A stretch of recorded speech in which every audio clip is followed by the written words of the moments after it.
Before we get into the ranking, let me just say that in my eyes, there is no such thing as a bad Scream movie. They aren't the scariest movies you can find, but they make up for it with rewatchability, solid core characters, and clever writing. Even the low points of this series still have their merits. Number 6. Scream 3 2000. Scream 3 has a fair amount going for it. The killings take place on the set of a stab movie, the in-universe movies based on the events of the series. It's a fun gimmick when it's utilized, but is underdeveloped. The only memorable moments on the movie set are Sydney Neve Campbell, the series protagonist, being chased through the stage-built version of the house from Scream 1996, and the scene where the real Ghostface, the series' recurring villain, emerges from the rack of replica costumes. Considering this was originally meant to be the final installment, the main characters' stories are wrapped up pretty well. Sydney, Dewey David Arquette, and Gail Courtney Cox all get a well-earned happy ending. My main problem with Scream 3 is the killer, Roman Scott Foley, and his motivation. He's the director of the new stab and the half-brother of Sydney. The secret sibling twist comes out of nowhere, and Roman's lack of screen time beforehand leaves you feeling absolutely nothing towards him by the time of his big reveal. They also retroactively made Roman the one who set the entire series in motion, which to me was just a cheap way to raise the stakes for what they thought would be the finale of a trilogy. Number 5. Scream 4 2011. Scream 4 is nearly even with Scream 3.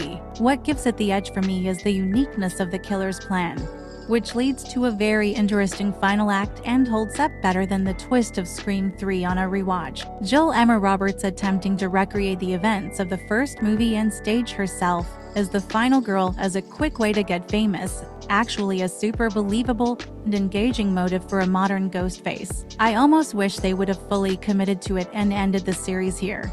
I'm not upset that Sydney survives and we end up getting more installments, but if Ghostface was ever going to win, this was the time to do it. Number 4. Scream 2022. While both this movie and Scream 4 attempt to serve as remakes, this one is more successful in that endeavor. The new cast is established well and are all pretty likable, especially the twins, Chad Mason Gooding and Mindy Jasmine Savoy Brown. The Carpenter sisters, Melissa Barrero and Tara Jenna Ortega, do a good job at establishing themselves as the new faces of the franchise. Between her performance in X 2022 and her efforts as Tara in this film, Ortega is a bona fide scream queen. She sells the horror aspect of the movie better than anybody. Sam being the new main survivor while being the daughter of the original killer is an interesting dynamic, and Barrera plays the challenging role pretty. I also found this movie to be the most emotional in the series, as it kills off Dewey, one of the series' 3 main characters. Dewey gets a proper send-off though. Everything he does before his final scene is perfect. He has great interactions with new and old characters, and gives a couple of his signature one-liners. My main gripe is that the killer's motives are related to the stab movies as a way of contributing to the film's half-baked commentary and toxic fandom, which made them fall flat for me. My only other major complaint is that this movie is called Scream instead of Scream 5. Number 3. Scream 6 2023. Ghostface Takes Manhattan. This is probably the most action-heavy movie of the bunch, and I find it to be a lot of fun. The NYC setting is used well in my opinion. Kills and attacks take place in alleyways, apartment buildings, bodegas, and the subway, exploring multiple angles of the city without it ever feeling cheap. In order to service the increased action in the film, Ghostface feels changed from his signature self, which is my biggest complaint.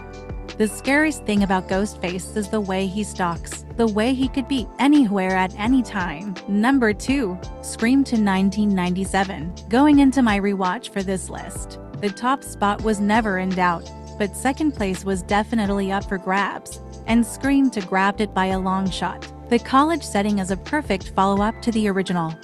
The opening scene is fantastic.